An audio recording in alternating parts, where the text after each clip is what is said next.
Is Sports Stuff with Jim and Muff coming at you live on Monday, October 6th from the YouTubes. Good evening, YouTube. Good evening. Happy birthday, Tessa. Hey, thanks. Yeah, happy birthday, Tessa. Yeah. You are 1 year older, maybe 1 year smarter. God, I hope not. God, Jim hopes not. Well, Jim, if you could do something with your audio. what do you want me to do with it? I don't What know. do you want me to do with it? Maybe speak into the microphone. Is this better? Is it better? Can you That's people better. hear me? That's better. All right. All right. This is Sports Stuff with Jim and Muff, Monday, October 6th.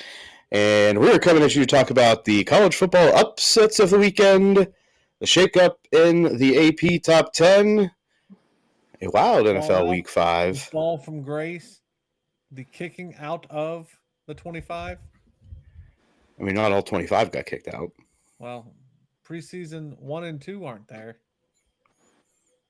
There were 3 teams, in fact, in the top 4 that are no longer in the top 25. Sayonara. We had a wild NFL Week 5. Some beneficial outcomes, not just for some of our teams, aka the Texans and the Bucks, but the Steelers didn't play and still somehow have a better position in their division.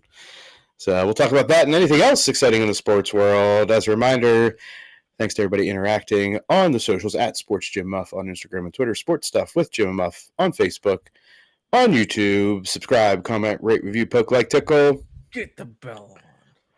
Ding, ding. Alex is not here.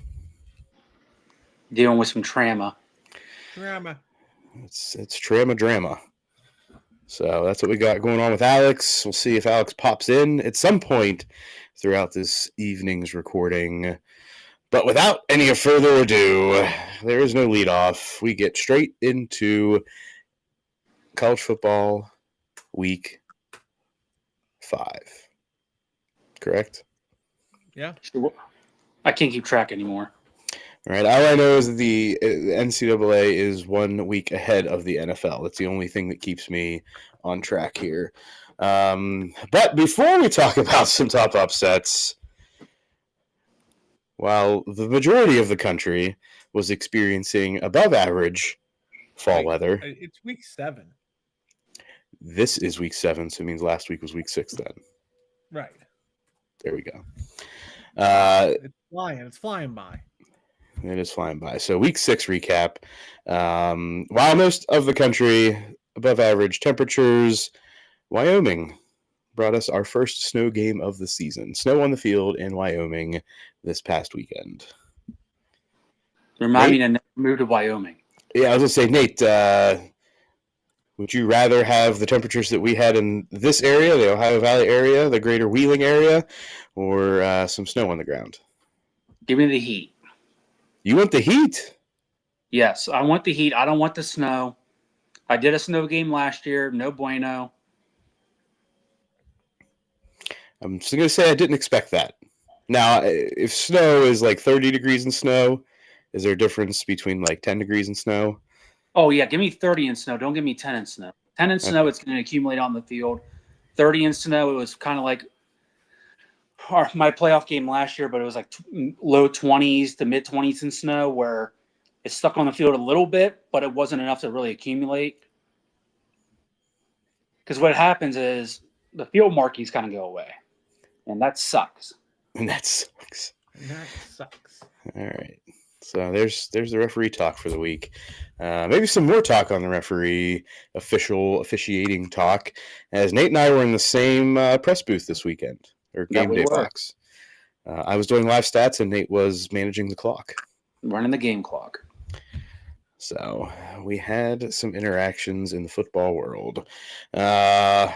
So college football.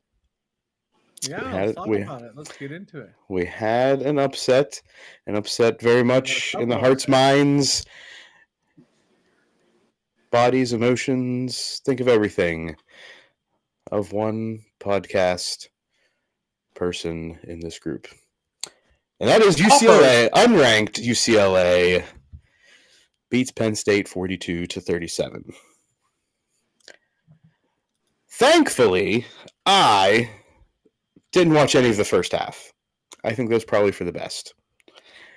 I did get a chance to see a score updates every once in a while, and I was too focused on the job at hand to get too worked up about it. But I did get to see most of the second half in the bend and break defense, which was a continuation from the first half. Penn State's offense did open it up a bit, started to score in the second half, obviously made a comeback, had a blocked punt for a touchdown, moving the ball, we're scoring, and then we get to the most crucial play, offensive play of the game, and the Penn State of old, the Penn State that we all know and love as far as in the Franklin era, runs a read option with a wide receiver in motion coming across the formation, and it didn't matter if Drew Aller would have gave it to that guy or if he would have made some miraculous play. Both of them were going down for a loss. And that ultimately ended any hopes for Penn State. Penn State loses 42-37. Nico, I'm going to leave you hurting this particular week. UCLA came in having led 0 seconds all season. 0 seconds had a lead and led for the majority of this game. Jim, did you watch this game? I know Nate probably did not. Oh, I did. I did. And? Well, I'm going to let you have your moment. I'm just going to let you have your moment. My moment? I feel like this is just allowing me to commiserate and continue in misery. Jim Knowles, I'm going to say, is officially in a high state plant. He can't be trusted. Go ahead. Bend, don't break. Bend and break. All right. I was okay last week with Oregon because they stayed in the game. They did what they needed to do to keep the game within reach. In this particular case, the game was never really within reach, and it was only when the offense and a special teams play started to fire it up. But they could not, 2 weeks in a row, really contain a mobile quarterback, which is a problem in today's college football world. Andy Kotelnicki can't call plays in big-time moments. And or somebody's in his ear set telling him to call a specific play in a big-time moment. I don't know, nor can I speculate. I can speculate, nor do I can't confirm what's going on there. But the big-time moments this year, Oregon in second overtime, Penn State, 4th and 2, can't get it done. Meanwhile, on the other side of the field, Jerry Neuheisel calling his first game ever as an offensive coordinator, first game ever calling plays, runs circles around Jim Knowles, around the Penn State defense, and all around whatever strategy was dreamed up between Jim Knowles and James Franklin coming into this game. James Franklin? I'll say, didn't Neuheisel also say, yeah, I never really practiced using the headset either? Also, it up. He wasn't bringing the earpiece down, right? So the plays weren't getting in at the time that he was calling them. He would be, got to do this, right? So we got the Berenstain Bears hanging out on the UCLA sideline, and we've got James and the fuck around gang on the other sideline, and we can't get it done. For all those who want to know, James Franklin, his buyout is $56 million. So don't expect him to go anywhere. For all the fire James Franklin chance. You have a better chance of removing Kajana Carter and LeVar Arrington from the Ring of Honor than we do of firing James Franklin.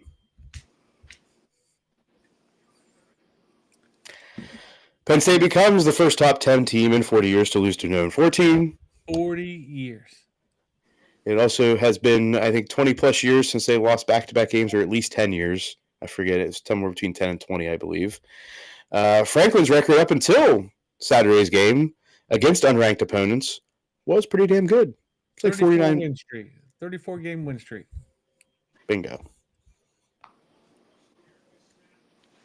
UCLA was the only FBS team that hadn't held a lead all season. 17-point deficit was the largest versus an unranked opponent since 2020 when Iowa trailed.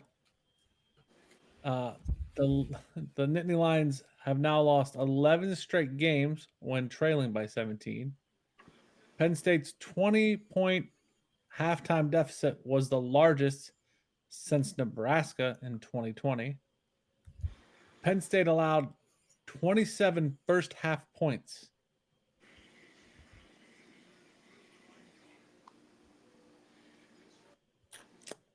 Anything else you'd like to add, Jim?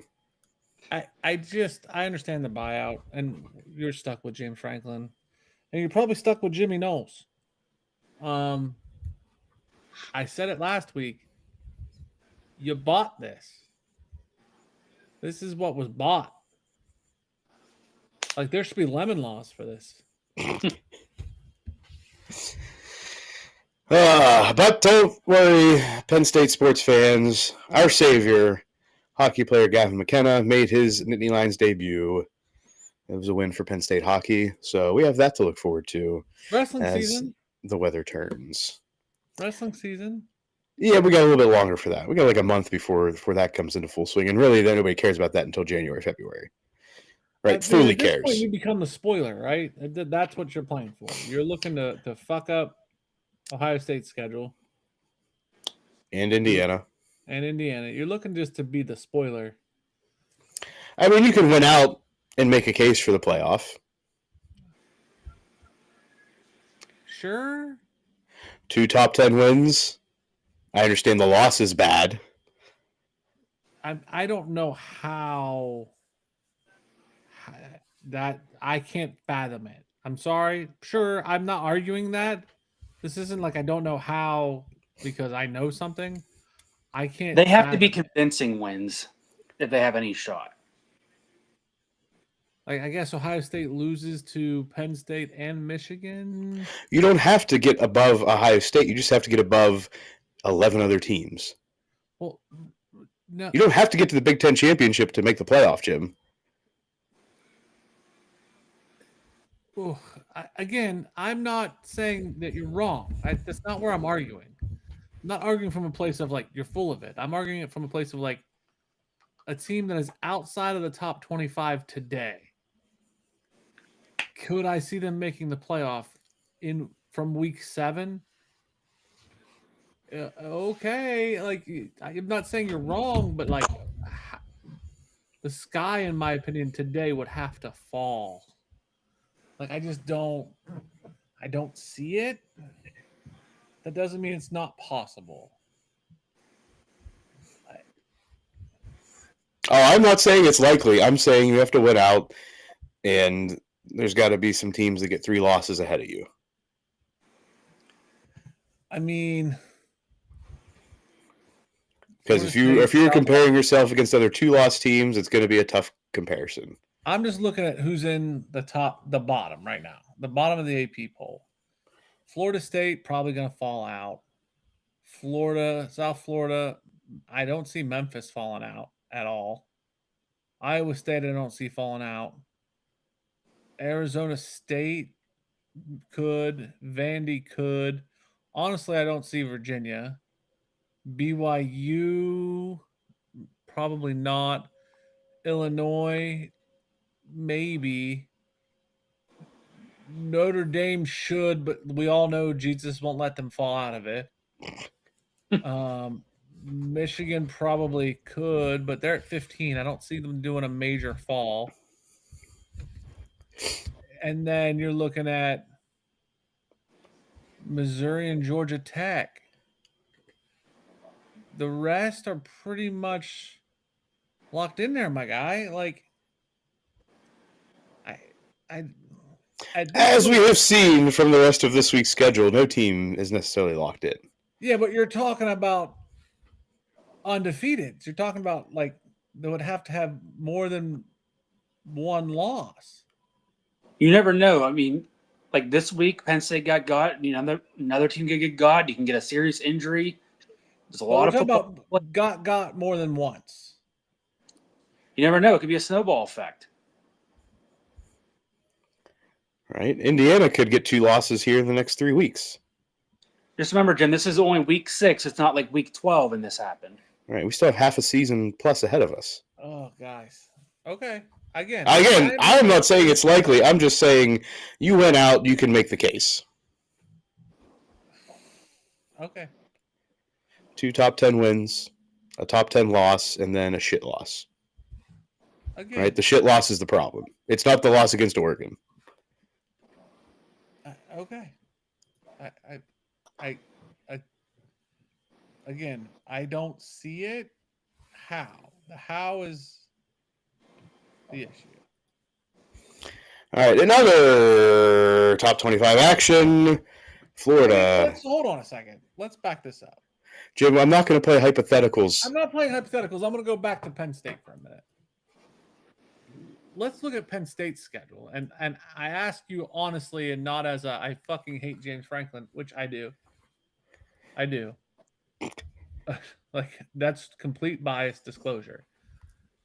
You have Northwestern this week, or you got a bye. Do you have a bye? I think this is bye. Yeah, this has to. No, you have Northwestern this weekend. It's not bye. And then you have Iowa. Do you think you beat Iowa? Yes, I do. Penn State versus Ohio State. I will be honest and say you have a shot. Indiana? Right? There's a top 10 win, assuming Indiana makes it to that top 10. So Iowa, Ohio State, Indiana, I think are dog fights. Can we call them dog fights? I'm going to say Iowa. It's at Iowa, so yeah, it's probably more of a dogfight than I would expect. And then Michigan State should be a gimme. I'm not going to call any game a gimme right now, but yes, it should be a win. What about Nebraska? I don't think Nebraska's showing out as we expected, but Nebraska, we'll say Penn State runs the gauntlet there, gets to Nebraska. Nebraska could be looking to play the ultimate nail in the coffin. And then Rutgers, being what they are right now, should be on the level of a Northwestern. Should be a win. So, like, Penn State's still not like we're saying they could make the playoff. I agree, but they could also be punched in the mouth the rest of the season. Right. This could be a 4 or 5 loss season. Whew. So let me ask you, Muff, and we'll move on after this. If it's a 4 or 5 loss season after the preseason hype, and yes, the $56 million buy. Bless you. Thank you. I tried to get it so far away from the mic, and I did not succeed. What kind of damage does a 4 or 5 loss season do to a program like Penn State? Like, heads are going to roll. Yeah, you see Andy Kotelnicki. I don't know what his deal is right now. You see potentially coordinator turnover. I don't think Jim Knowles has more than a 1 or 2 year deal. Yeah, I didn't think it was very much. Right, so that's an easy bye-bye, buddy, if that's what you want to do. Kotelnicki, right, I mean, he's hurting his head coach stock right now. Yep. Right, so you've got that. So you could easily turn over the coordinators, but I don't know who you bring in. If you bring somebody internally and move them up the ranks, or if you try to bring in the new shiny toy. I don't know. But it's going to be the coordinators that heads roll, not Franklin at this point. Now, the bigger problem to me is not the coordinator turnover. It's what are you able to pull in from the portal? Because you're losing the quarterback that helped draw some. And I'm not saying they got like superstar wide receivers. They have better wide receivers than they've had in past years. Mm-hmm. Right? You've got this tight end pipeline that you assume that you're going to have next guy up, at least going to be a quality tight end. Mm-hmm. The line, we're kind of in this weird spot where you still have a lot of upperclassmen, so you may be losing a couple to the draft and another one to graduation. What does that look like coming up?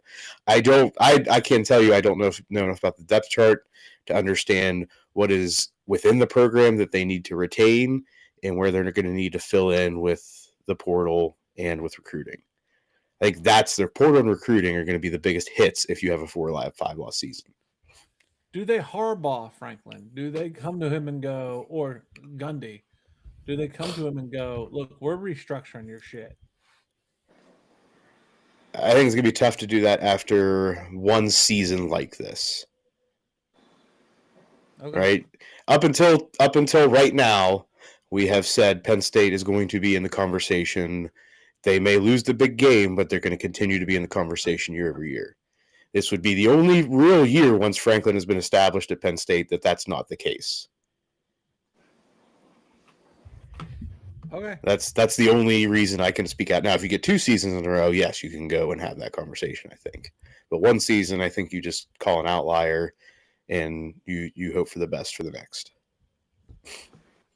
I would lean more towards a Harbaugh-esque situation. You haven't won the big one, especially if it's a 4 or 5 loss situation and you keep losing to Ohio State. I think they Harbaugh him. That's what I think. Well, hopefully we don't have to have that conversation, but more likely than not, we will be having some version of that conversation at the end of the season. All right, other top 25 action. Florida takes down top 10 team and number 9 Texas, 29-21 into Swamp. Did the Florida coach save his? Did his seat get cooler? I mean, once you hit a top 10 win at home, right? I feel like the fans are going to cool off for at least a week. Now, what does this hold in the weeks to come? I don't know, but I think, yeah, I think it's no longer hot. It may be lukewarm. Does Sark? Is the blame on Sark or is the blame on Manning on this one? I didn't watch enough of this game, so can't really speak to that. I watched chunks. I would blame Manning. But Yeah. I'm a Sark. I'm very biased on Sark. As I said in the text message we all had, I have a lot of. I give Sark second chances, so I lean towards Manning. I also saw Manning. I didn't think he played well. Definitely, you could tell why he was not made the starter last year. Mm-hmm. I think he had a lot of overhype. Okay. All right. So, I mean, yeah, he's definitely hurting his draft stock at the moment. Yeah. That is 100%. Right. We'll see. I mean, Florida's defense has been tough all year. That I will say. Manning, to me, doesn't read well. He doesn't have a lot of reps. Like you said, there was also very true. It's like there was all this pressure on him just because of his name, and now he's getting in there. That's probably his first big SEC road game. It's like, yeah, it's like, congratulations, Archer or Manning, and your first start of your career is at Ohio State. Good luck. Yeah. Have fun, buddy. Have fun. Yeah, books still to be written for both of those teams, Florida and Texas. Can Florida salvage a season in the SEC, or will they just fall off from here? Number 23, BYU beats WVU in late Friday night football action. Backdoor cover here, correct? Yes. I don't think BYU is legit. I think WVU. I can say this because Alex isn't on the call. I think WVU. This is a loss that is a building loss. It's very rare you get those, but I think WVU. Rich Rod, this is your first year.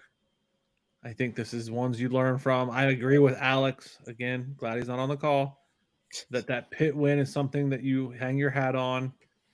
You get your guys the reps, and I think WVU is a strong program down the road. Yeah. I mean, they've definitely had some injuries, right? And in a team that's turning over 80-some players, injuries mean something, right? You're bringing in people for a reason. If they get hurt, you probably aren't too deep in many positions to compete at the highest level. Yep. This year, right? Yep. So, yeah, I don't disagree with any of that, and I don't think Alex would really put up too much of a fight on that conversation. Well, I wouldn't have said it if he was on the call. You scared? I just don't like inflating that guy's ego. Okay.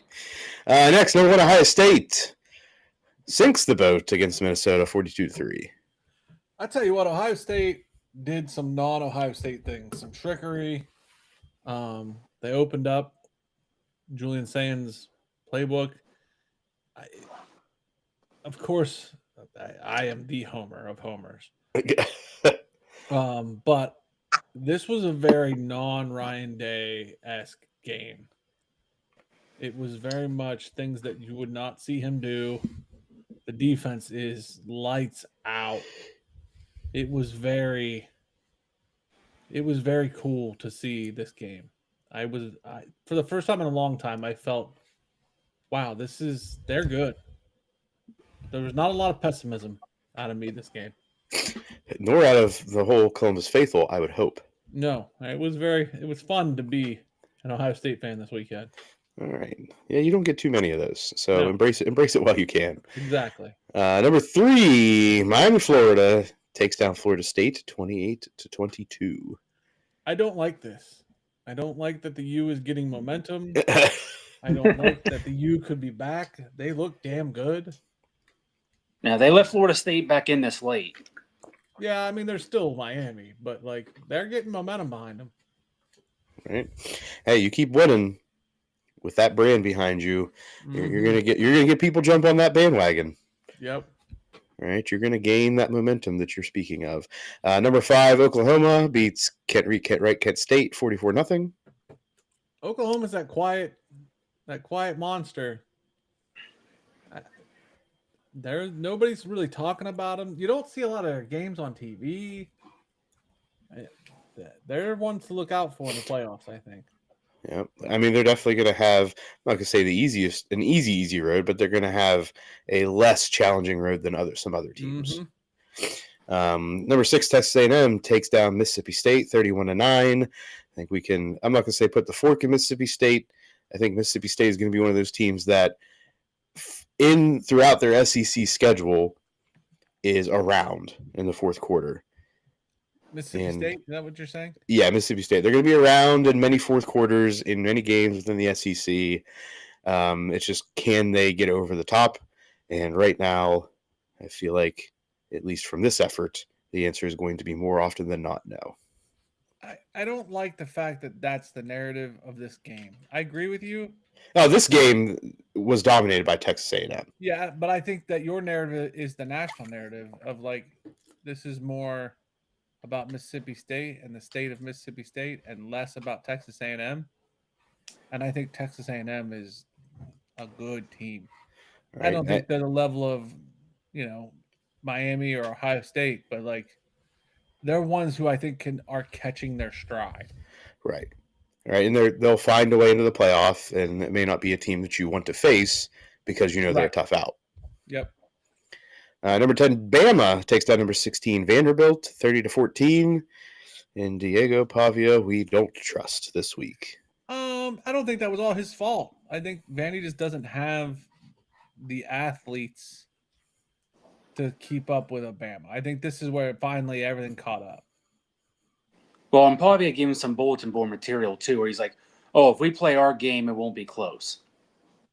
Yeah, he did what he was supposed to do. His team just couldn't back him up.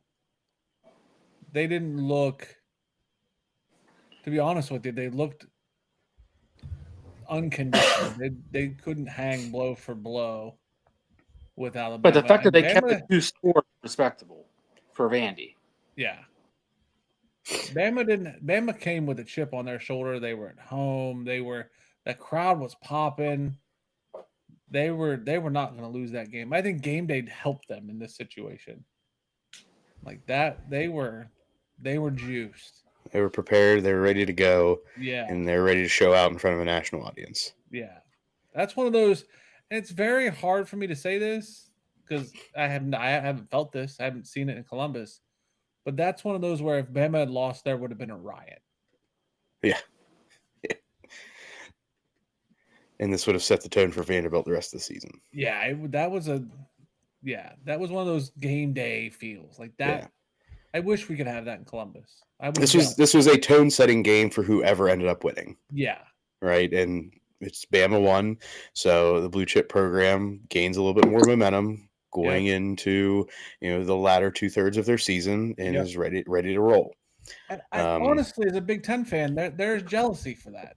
We don't get that, even for Ohio State, Michigan. Like we can't recreate that atmosphere. No matter Well, what because we you play do. new. that That probably true.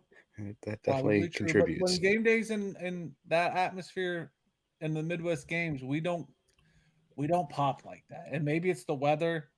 Maybe it's we don't have pretty girls in scantily clad, outfits and drunk frat boys popping in, hot weather. I don't know. But I we mean, just don't you just have have the that. big boys that take their shirts off and run on Yeah, we field. just don't have it. But it's a vibe that we just can't get. I'm very jealous of what I see when they go to like Georgia and Tennessee and Bama. And it's just a vibe we can't do. Yep. Yep. Well, maybe this year, Jim. Maybe we'll figure it out. I hope. Number 11, Texas Tech beats Houston 35-11. I love Texas Tech. Yeah, I'm big on Texas Tech at the moment. Yep. Right, they are the class. Well, I mean, I guess you have Oklahoma sitting in there, right? They're a class of the Big 12. I think Texas Tech is on a Miami type level. Okay, and they're just waiting to get that recognition to get the fanfare and climb up the rankings. Yep. Right. All right. Number 12, Georgia takes down Kentucky 35-14. Kentucky was a punching bag. Yep, that's what should have happened to UCLA, but alas, we do not have that. Unranked Cincinnati beats number 14 Iowa State 38-30. Cincinnati was actually favored in this game, and I did not watch this game, nor did I do a lot of research leading up to the game, but I feel like this was a matchup nightmare for Iowa State, and that's why we had that line. Iowa State didn't look good, came back late in the game. Iowa State was exposed in this game. That was one of those ones that was on the TV in the press box, and I kept looking over, and I'm like, what the hell's going on with Iowa State? They didn't look good. Number 20, Michigan takes down Wisconsin 24-10. Really, how high is Luke Fickell's seat right now? It's Wisconsin, though. Like, who are you going to get to coach out there? And that's what I said last year. Like, I just don't think Wisconsin's a place where you're going to get a coach that wants to be there, that can bring in the recruits. I mean, it's a tough place to recruit. I mean, Barry Alvarez had it pinned down. Like, let's find a solid running back that we can prop up with just a monster offensive line and just run it down people's throats. And I hate to say that, but Fickell's a good guy. He's a good dude. Everything you hear about him in Columbus, that's the narrative you hear about Luke Fickell is he's just a good dude, but he's not a good head coach. Right. And I do agree. It's Wisconsin's not a hotbed for like portal and recruiting.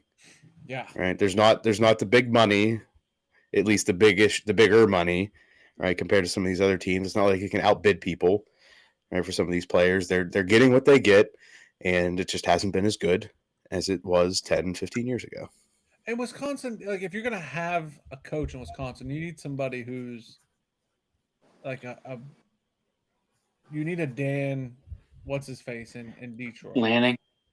No, Or like Dan Lanning or Campbell. I think both of them have similar personalities. You need a Dan Campbell though. You need a somebody who's gonna eat like raw meat kind of guy. You need a nut job, and who's gonna recruit just other nut jobs.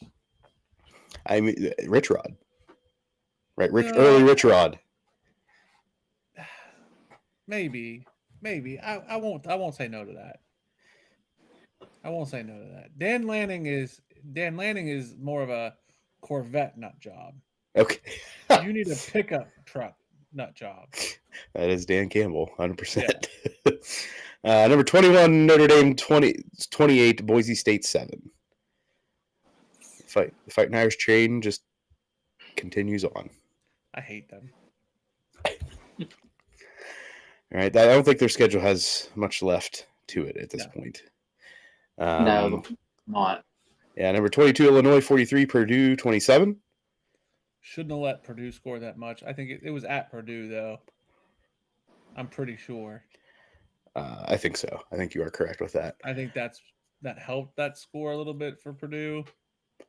but they shouldn't have let Purdue score that much. I was shocked at how much they let them in that game. Yeah. Let's remember, we're getting into homecoming season.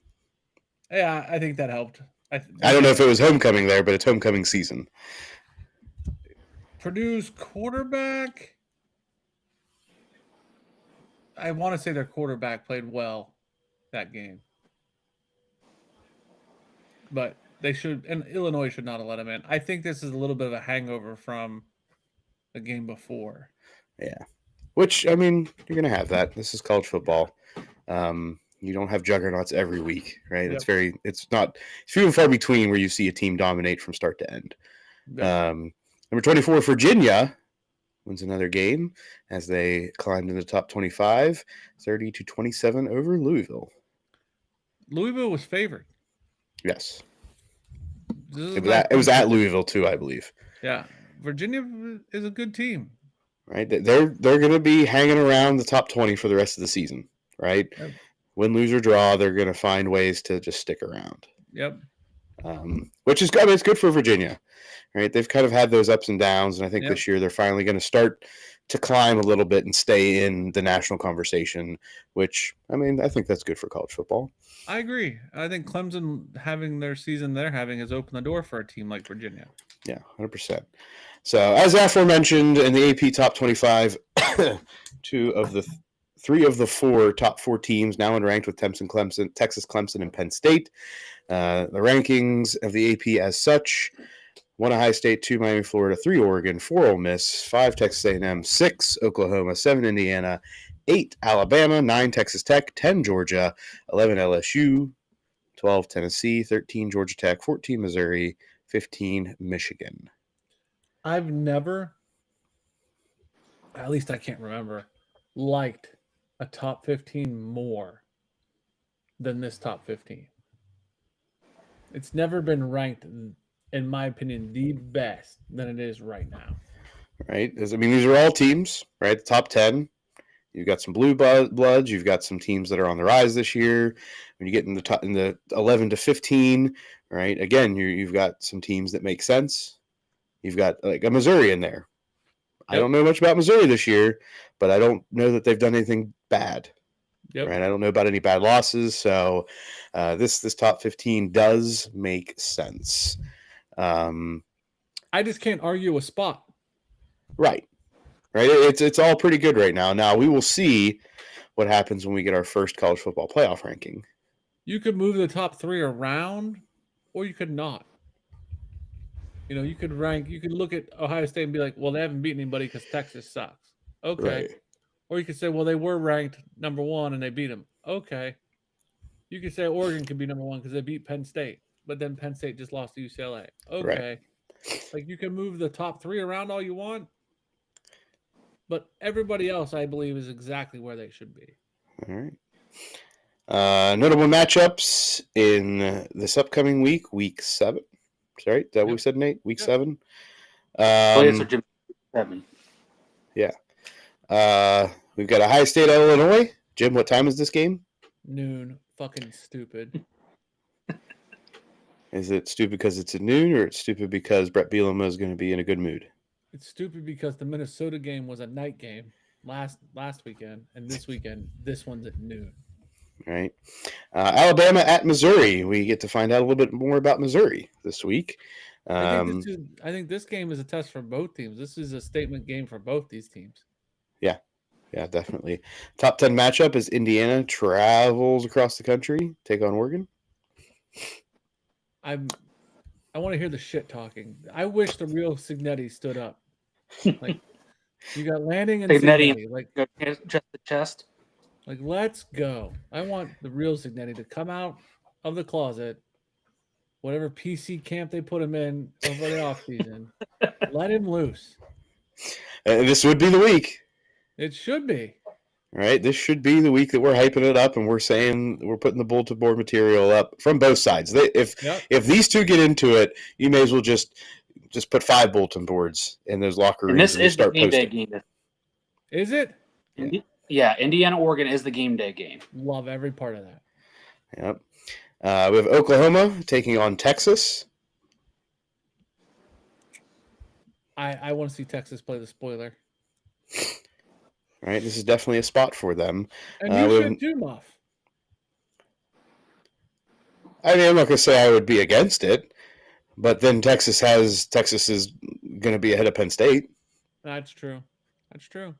Right, but I also agree that Texas probably has a tougher road to hoe down the line. Mm-hmm. So it probably would help Penn State all said and done. And lastly, of Northwestern at Penn State, I don't even know what to think anymore. I mean, this should be a 3-touchdown plus win. We're going to find out. We're going to find out who really wants to play football this week. Right, that is what we're going to find. In other college football news, lost to Northwestern. Do you just say fuck the buyout? We're getting rid of him. I don't think they'll say that, but I think everyone would want them to say that. Like you find a donor. That's a big ass donor. That's a big ass group of donors. Another college football news. FCS. Would you put a $10 in the coffer? I don't think Nate has any vested interest in that. Go have a tag day, Muff. Yeah, there we go. He's got a that he's willing to part with. Yeah, other college football news. FCS Western Carolina quarterback Taron Dickens had one of the great statistical, especially for completion percentage games in college football history last week. Started the game 46 for 46. Jeez. The previous record was 29 starting out a game, and he finished, and this is what makes this fun to me, he finished 53 of 56 with 378 yards and 3 touchdowns. I don't care what division, what level of football you play. If you statistically finish with that, and you finish, you take your pads off, you shower, you go home, maybe you do a press conference, you go home. What do you say? Like, what is your internal monologue like? Did I only throw 378? Yeah, that's what I'm saying. That's 7 yards of completion. But still, like, you did something great. You did. I mean, you have was it one of the Greek or Romans that had somebody behind him saying, "You are but a man. You are but a man." Right. Right. You have that hype guy behind you, or the lack of hype guy trying to bring you down to earth. Yeah. So, I mean, good on him. Again, 7 yards of completion, which is not the most impressive part of that stat line, but you still got to put the ball in people's hands, and people got to catch it. Yes. Yeah, you have to have receivers that are willing to catch the ball, probably at or behind the line of scrimmage. Whoever put this in here, have at it. I did, and it's very interesting to me. Auburn is moving its 2026 home game with Baylor to Mercedes-Benz Stadium in Atlanta as a part of an arrangement with Aflac's kickoff game, so that it provides NIL opportunities to the Tiger players. It's a first in college football for neutral site games. The Peach Bowl, in coordination with Aflac, will provide opportunities for players for promotional appearances and promoting ticket sales and ancillary events. Why is it just Auburn? Yeah, I don't have any good thoughts there, aside from they were willing partners, and other schools may not be as willing to sacrifice that home game, because that home game equals revenue, right? But if you were going to get some type of partnership and they're going to pay you to play in that stadium, there's guaranteed money. But it's not Aflac Stadium. This is where I get confused. Well, what are you confused about? Like, where does they're the host? They're the host sponsor. But would you think that they would tag in both teams? Am I out in my field on this? When you say tag in both teams, when they say, "Hey, Baylor and Auburn, let's move this to Atlanta to a big stadium, and we'll give both teams the opportunity." Yeah, I get your argument there. It's like, why is Baylor not going to benefit from this? But that may change. Maybe Auburn was just the first one to jump on the opportunity. Or maybe they're getting a kickback from saying, hey, will be willing to give up a home game to go to a neutral site. Right. They're the ones that are giving up the revenue. Auburn will get 20,645 tickets. Baylor will get 3,000 tickets. And the Aflac kickoff game will sell the remaining inventory. Home game for Auburn. I just don't. I don't know how that. We need an Aflac duck to come out. There should be giant backlash to this. Yeah, well, maybe it's not out there in the forefront yet. Right? I'm sure it is announced. That's why you saw it. But, right, people don't truly understand all the ins and outs of it just yet. Maybe you're breaking news, all the Baylor fans. Yeah. Maybe. This needs to go viral. Baylor fans, you should be pissed at Aflac. Baylor, sick 'em, Bears. They should have memes of bears eating the Aflac duck. Get it done, Jim. You're the one that makes those. Get pissed at the duck. Get pissed at the duck. Nobody likes ducks or geese. Moving in to the NFL schedule. NFL Week 5 action. Wrapping up as we record. First, we start on Thursday Night Football as the 49ers beat the Rams 26-23 as Mac Jones gets it done for the 49ers.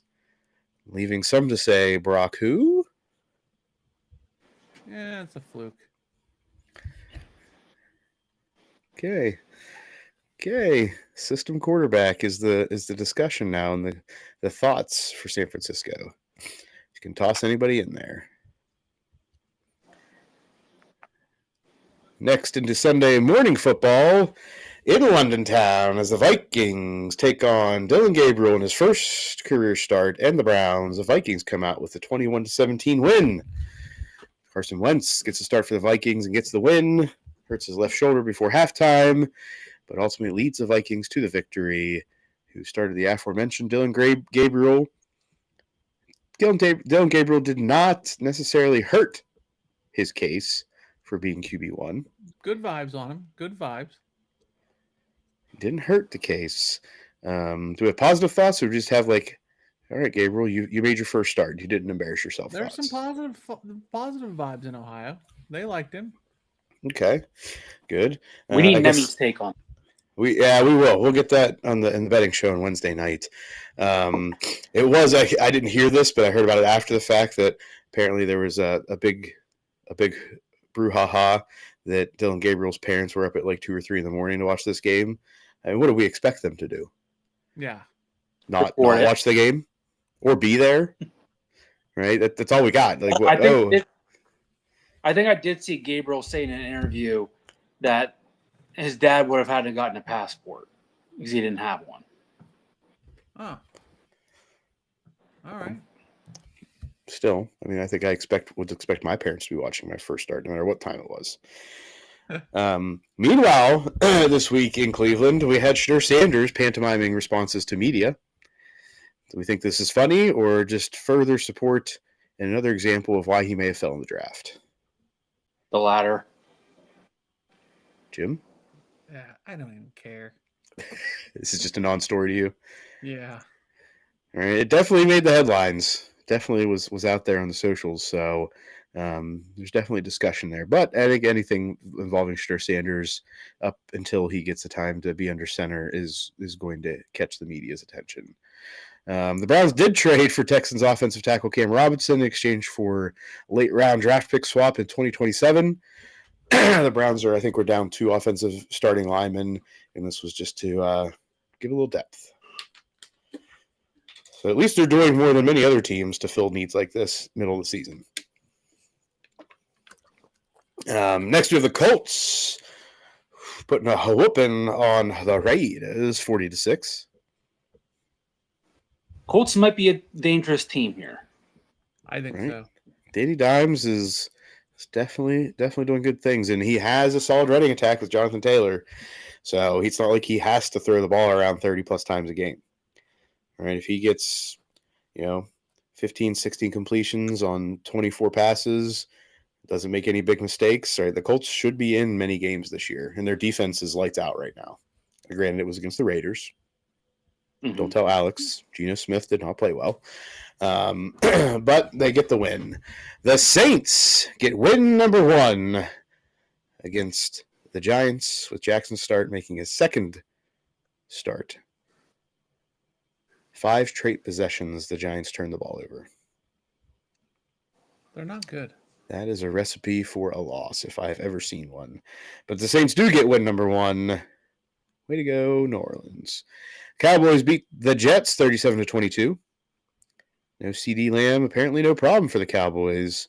George Pickens takes the lion's share in this game. It was the Jets, the only winless team in the league.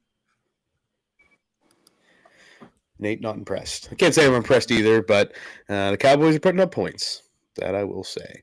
The Broncos beat the now one-loss Eagles 21-17. 18 unanswered points in the fourth quarter for the Broncos. Yeah, the Broncos came on late in this one, did not let up. There was a questionable no call on the last drive of the game. Dallas Goedert along the sideline for the Eagles. And then a last second, I'm not even going to call it a Hail Mary. It was just a long pass heave by Jalen Hurts. This was a game where the Eagles just didn't seem to have it. Couldn't put the team away, let them back in, let them hang around, and then got beat. Yeah. All right, I don't think this is – I think this says more about the Broncos than the Eagles at this point. This may be a fluke for the Eagles. They're playing on the road. I think we just chalk this up to good job, Broncos, Eagles. This is a game that when you look back at the end of the season, if you are like in between in the playoff standings, that you point to and say that was the one. That was the one that kept us away. There were rumors that were quickly downplayed that A.J. Brown was looking for a trade because he may not be getting the ball enough. Again, receivers or divas? I figured that would be Nate's take.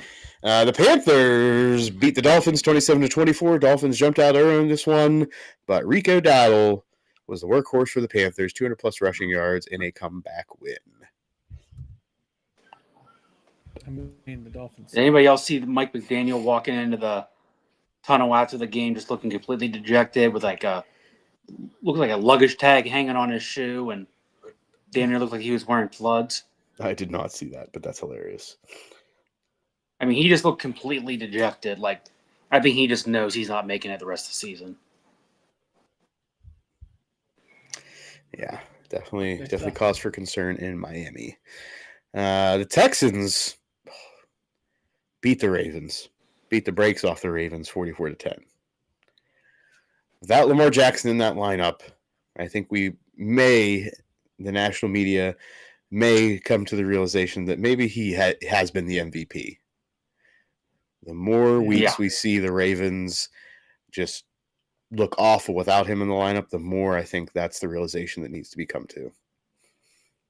Yep. All right, Derrick Henry only had like 55 yards, a touchdown. Derrick Henry is not the same without Lamar Jackson as his sidecar back there. No. Yep. Just load the box and stop him. That's all you have to do right now. That is all that you have to do, right? You don't have to play over the top because they're not throwing the ball down the field with success. So, like you said, Nate, load the box, stop Derrick Henry, and you'll deal with a 15 to 20-yard pass 1 out of every 4 or 5 drives. You're okay with that. You can deal with it. Titans take down the Cardinals 22-21 in the ultimate what the actual F happened game of the week. The Cardinals were up 21-6 in the fourth quarter, only to have Amari DiMercato let go of the ball before crossing the goal line for a score that would have put them up 27-6, pending the extra point. Titans capitalize. Then late in the game, the Cardinals get an interception and then fumble the ball. The ball ends up in the end zone. The Titans get the recovery, get the touchdown, and then put it away with a last-second field goal. Only to have bet the Titans' money line as all this was going down.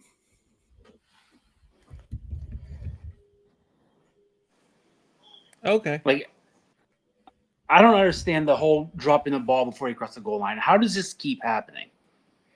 You say this every year, Nate, and yet we continue to talk about it because it keeps happening. It's asinine. Like, I get it, you're trying to celebrate whatever, but like, just run through the fucking end line and then drop the ball. Right? Run to the back of the end zone. Coach had to apologize today. Yeah. Because he was ripping his face off so bad. Yeah, they said he punched him, but it was like a I think it was just a frustration drop, like, and then he like hit his arm. Nate, you say you don't blame him? Nope. Not for that reaction? No blood. No blood, nope, NFL, foul. No blood, no foul. Fine. All right, Nate's Bucks beat the Seahawks 38-35. Nate? Didn't get to see much of this outside the Buffalo Wild Wings bar in Washington after the JV game. Emeka Buka, Offensive Rookie of the Year, calling it now. I don't think there's much competition at the moment. Not that does not discount what he is doing in any way, but he's definitely head and shoulders above the rest at the moment. No, but if this team could get fully healthy, I would love to see what could happen. I mean, I don't know when their bye week's coming up, but I know they got a couple more tough games coming up. I know they've got San Fran. I think that's a home game. And then they're at Detroit. I mean, they were without Mike Evans again this week. I don't know if he's going to be out another week or two. Jamel Dean, starting corner, was out. Benjamin Morrison, rookie corner, was out. I'm sure there's some others that I just can't think of at the moment, but Godwin's starting to slowly get back involved in the offense. Bucky Irving was out this week. Apparently now he has a shoulder injury that might sideline him in a couple more weeks. But Rashad White looked pretty good. Right. Things are looking up for the Bucs right now. Maybe not on the injury front, but in outcomes, they're doing okay. Lions take down the hapless Bengals 37-24. Jim, you had some betting fortune in this game? Yeah, that safety helped me out. The Bengals suck. Their offensive line. I mean, if I were Joe Burrow, I would just retire. And there's no reason to come back. Cincinnati. Yeah, he might be the next Andrew Luck. Yeah, he really could be. Why come back to that mess? Yeah, there's no good news in Cincinnati or in Baltimore at the moment, let alone right that whole division right now. The Steelers are just sitting there smiling. Right? There's no reason to come back. Right, the Steelers could be 9-8 this year and win that division. Yep. And right, that would be on par. That would be status quo for Mike Tomlin. But they would win the division this year. The Lions have scored the most points through 5 games in NFL history. All right. That it's stat that. Commanders take down the Chargers 27-10. No Scary Terry, no problem for the Commanders. Jalen Daniels does come back in this game, helps to lead the Commanders to victory. They're a different team with him versus Mariota too. I think this is worry for the Chargers. Yeah, this is definitely not the showing I would have expected from the Chargers in this. The only part of this game I did watch was Justin Herbert throwing an interception, right inside the 5-yard line, right, which really sealed the deal and put the game back. So that's where we sit, and we will see what happens in the weeks to come for both of these teams. The Patriots in Sunday Night Football pull out a win against the Bills, 23-20. The first quarter of this game was an absolute dumpster fire. You had both teams fumbling the ball. The Patriots just were able to outlast, outwit, and outplay their way to a victory in Buffalo. I think the Patriots are a good team. The Patriots, obviously, by beating the Bills, you get into a good team conversation. I was listening to Pardon My Take, and take a look at the Patriots' next 8 games. They are set up to be like an 11, 12, 13 win team if they run the table here in these next 8 to 9 weeks. They are in a good spot. Is this reason for concern for the Bills? Or is this just a small speed bump on the way to their playoff fortune? TBA. More to come there. Live look-in, Chiefs-Jags. I think we're at halftime. Correct. We are at halftime with the Chiefs ahead at 14-7. All right, there it is. Chiefs are up in Monday Night Football. We'll see what comes of that game. Until then, we move into other interesting news in sports. Interesting news in sports. Starting with something that was happening throughout some live discussion in the press box, at least on my side of the press box, Nate, about Mark Sanchez. Mm-hmm. Initially, there was concern. Mark Sanchez stabbed. Oh my God, what happened? Is he okay? Is he critical condition? What's going on?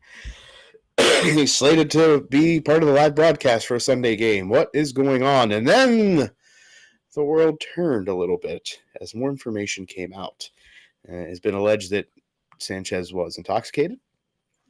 He was trying to get somebody to move a truck. He then restricted access of the owner of the truck to said vehicle that was parked in front of a hotel. It is alleged that Sanchez shoved this man, threw him to the ground. The driver then apparently used pepper spray on Sanchez, who then kept it coming. The driver ultimately stabbed Sanchez. Let's just say Mark Sanchez was not part of the live broadcast on Sunday. Yeah. What? And what? I would believe he's about to get dropped from whatever contract he had. Yeah.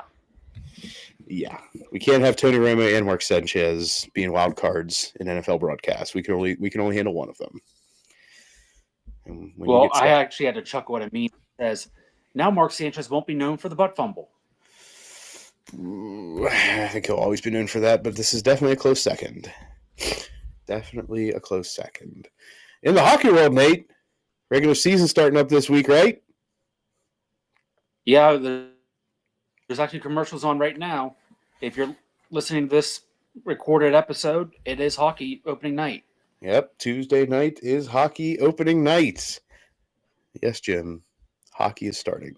I'm excited. All right, are you ready for the Kraken? Yeah. Do you have any goals about how many games you would like to watch of the Kraken this year? I try to watch one a week or at least every other week. If they're on before my bedtime, I will watch it. Right, I know that's the kicker. Right, these are late games. Kicker. Tess and I try to watch as many as we can. Tess is a big avid Kraken fan. We try to watch them. All right. Well, let's hope that the Kraken start out good, so you can be invested. Yeah. Through the middle to latter part of the season. While we're talking, I'm going to look up and see, Jim, when the Kraken are in Columbus for you. March. If they're in Columbus. They are in March. Oh, yeah. Jim's already got it. He's good to go. All right, and we'll say local town news. The Penguins placed Ryan Graves on waivers with 4 years left and $4.5 million left on his deal. This is one of those things you don't see much in hockey, or at least I don't see much. Leaving that much money on the table for a player. Nate, can you confirm that, or is this just mean to in? No, I mean, I saw the same thing. They said Graves was going to be assigned to Wilkes-Barre. It's like, well, shit. They just signed with this big deal, but there's a lot of rumblings from all the big sports pundits in Pittsburgh saying that he just did not play well. Yep. Well, we need $4.5 million there. No one's going to pick up that contract. No, nobody wants that, especially if he's not playing well. We also have baseball playoffs here, Jim. We are one step closer, buddy, to the World Series. Yay. They are here. And I'm going to put a reminder out here, followed by some obligatory Pirates news. The Mets spent $1 billion this year to play in the same number of postseason games as the Pirates. Who? The Pirates fired their pitching coach. Because we all know in Pittsburgh, the pitching coach was the problem and the reason that they were not successful. That's what it was.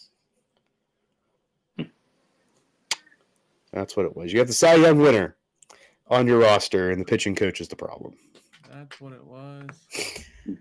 That wraps up this week's shorter episode of Sports Stuff with Jim and Muff. No Alex. I'm not gonna say no problem because we didn't get to get any fiery takes about WVU or any banter back and forth between Jim and Alex. But here we are. As a reminder, follow us at Alex Sports. is out here saving the world. That's well, at least saving one person at a time. Say Alex is out there saving the world. Yep. All right. All At you Sports can do. Jim Muff on Instagram and Twitter. Sports Stuff with Jim Muff on Facebook, on YouTube. If you are not already, make sure you subscribe, comment, rate, review, poke, like, tickle. Get the bell on. Ding, ding. Get that bell on. And make sure that if you aren't already, you tell a friend. Make a friend. Be a friend.